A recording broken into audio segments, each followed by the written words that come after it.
Queridos parroquianos y parroquianas, siguiendo la invitación de la banda de música, acepto estar con vosotros en este intento de recrear nuestra Semana Santa en este año tan complicado por las cuestiones sanitarias. Un abrazo a todos y que el Señor os bendiga y os proteja.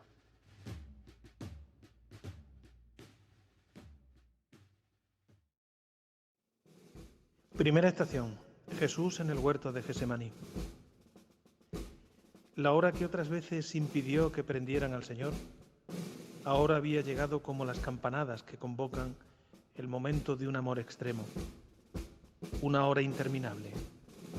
El trance de experimentar qué significa dar la vida. Tú solo, Señor, solo entre el cielo y la tierra, solo junto a quienes se caían de sueño, solo junto a quienes te buscaban como a un malhechor, tú solo, tú ante el Padre hasta sudar sangre.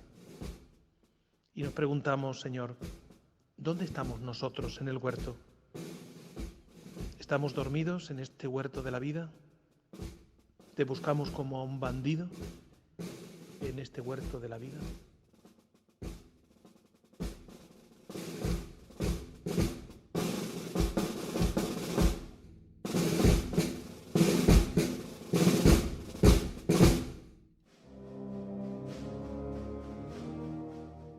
Segunda estación.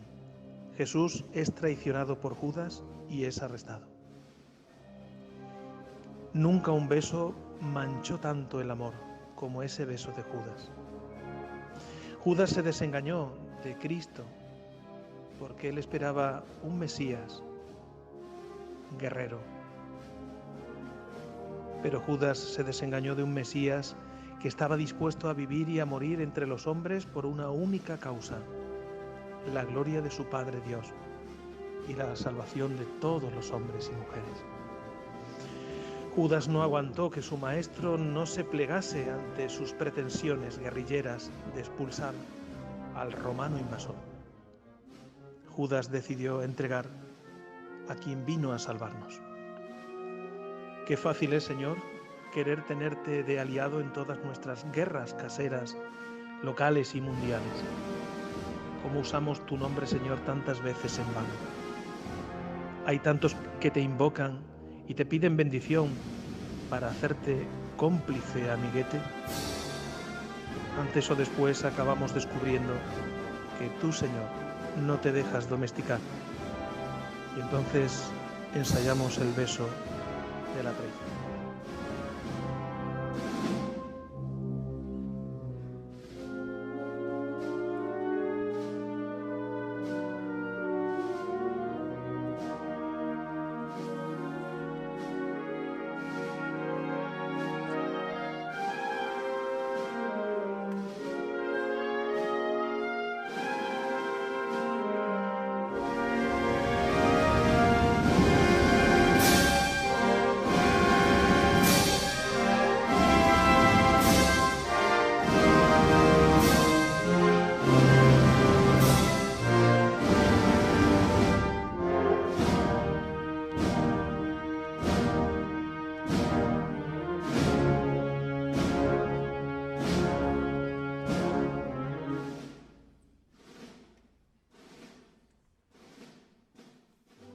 Tercera estación. Jesús es condenado por el Sanedrín. Hacía tiempo que buscaban a Jesús y fue larga su captura. No había modo de deshacerse de él. Su luz molestaba todas tus zonas oscuras, nuestras zonas oscuras. Su verdad ponía en evidencia tanta mentira. Su amor revolvía tanta hipocresía oficial y tanto egoísmo que había que borrarlo, machacarlo, quitarlo del mapa. Y entonces lo sentenciaron sin dudarlo. Cristo era reo de muerte. Señor, nosotros también nos erigimos en jueces de los demás y condenamos sin cuartel. Y nosotros, sin estar libres de pecado, no dejamos de tirar piedras a nuestros hermanos desde nuestro particular juzgado. Perdona nuestros juicios, Señor, y nuestras condenas.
su manera también Pedro entregó a Jesús.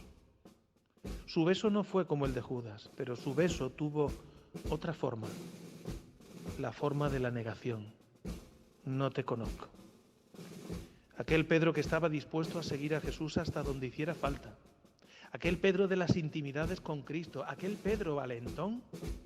Ahora Pedro ha vuelto a ser el vulgar Simón, porque ya no es piedra ni para sostenerse a sí mismo. Señor, somos sinceros cuando hablamos contigo y queremos amarte de verdad, pero también somos nosotros cuando, asustados por tantos ¿qué dirán?, maquillamos nuestra identidad cristiana, maquillamos nuestra fe por lo que pueda pasar.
Quinta estación. Jesús es juzgado por Pilato. También tuvieron que politizar el caso de Jesús. Pilato lograba ver entre líneas tanto la inocencia de Jesús como un cierto interés sospechoso de matarlo. Y trató de impedir la condena de Cristo. Pero trató de impedirla despistando con soltar a un tal Barrabás en vez de a Jesús. Pero lo que le puso nervioso fue precisamente esa politización de Jesús, al hacer de Cristo una causa de Estado. Ante eso prefirió lavarse las manos. Pilato trató de salvar al Señor, sí, pero no quiso poner en peligro su reputación, su carrera política. Porque, hermanos y hermanas, nadie es neutro, y hay neutralidades que son una manera muy elegante de condenar.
Sexta estación.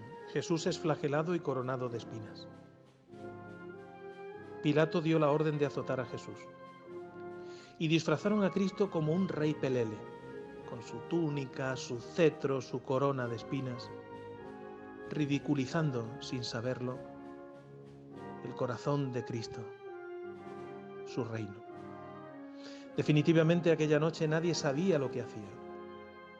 Un proceso que estaba plagado y manchado de mentiras y de falsos testigos, por el odio de quienes solo querían matarlo por la cobardía de no querer incomplicarse, y por el miedo de los suyos que huyeron asustados.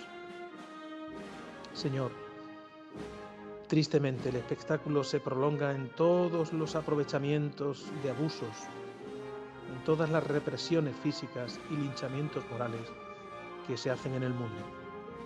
Ten piedad de nosotros.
Séptima estación. Jesús carga con la cruz. Aquí comienza el Vía Crucis de Jesús. Llegaba el escarmiento público que se tendría que hacer por la calle, que desde entonces se llama Calle Dolorosa, para que todos se enteren de que no se puede ir por la vida como fue Jesús, tratando a Dios como un hijo, o tratando a Dios como un padre, o tratando a los pecadores con misericordia, o a los pobres de todas las pobrezas con amor. No bastaba condenar a Jesús. Había que restregárselo al pueblo presentándolo como a un malhechor durante aquella primera procesión de la primera Semana Santa de la historia del mundo. La cruz de nuestros pecados y de nuestras falsedades, la cruz de nuestras manías y resentimientos, la cruz de nuestras intolerancias e infelicidades. Perdónanos, Señor.